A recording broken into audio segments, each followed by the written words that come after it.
Hi, Rishi Sunak. I've got so much to say, but such little time.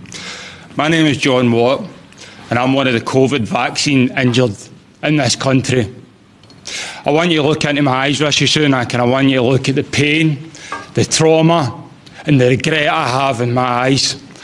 We have been left with no help at all. Not only am I in here that's vaccine injured, there's another man over there whose life's been ruined by that COVID-19 vaccine.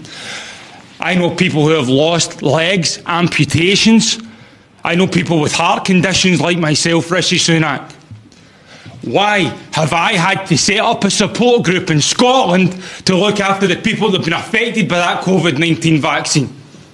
Why are the people who are in charge, who told us all to do the right thing, have left us all to rot and left me and the thousands and the tens of thousands in this country to rot?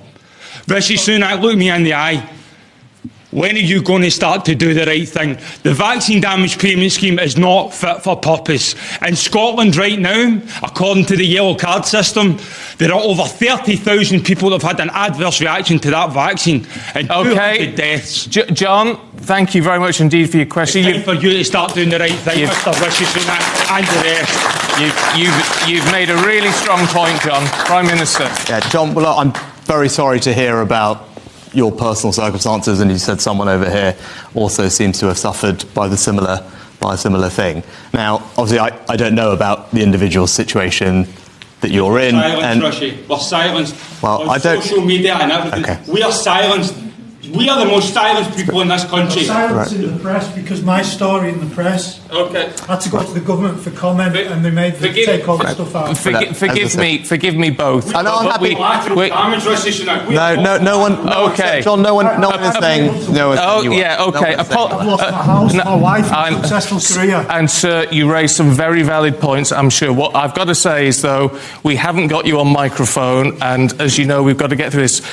I'm sure we can raise your points with the Prime Minister at a later date.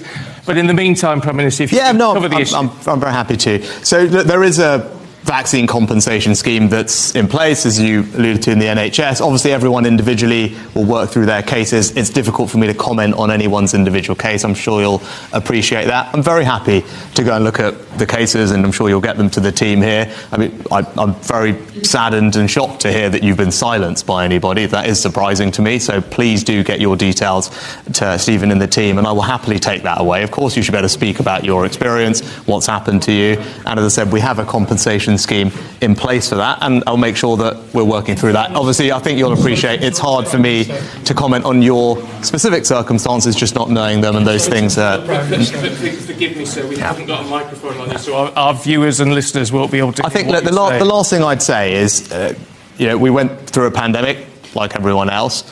At the points when it came to the vaccine, those decisions were always taken on the basis of medical advice from our medical experts to tell us as politicians, who are obviously not doctors, about how best to roll out the vaccine, what was in the public health interest, the priority order, how that should be done, who should be eligible. That was something that the doctors recommended on, and that's something that we followed. Now, obviously, if there are individual circumstances which haven't worked out, then that's why we have the compensation scheme in place, and I'll make sure that we follow up on your cases. OK, Prime Minister, thank you. Gents, both of you, do give us your details. We will get that to the Prime Minister, and as he said, he will, I'm sure, look at that for you.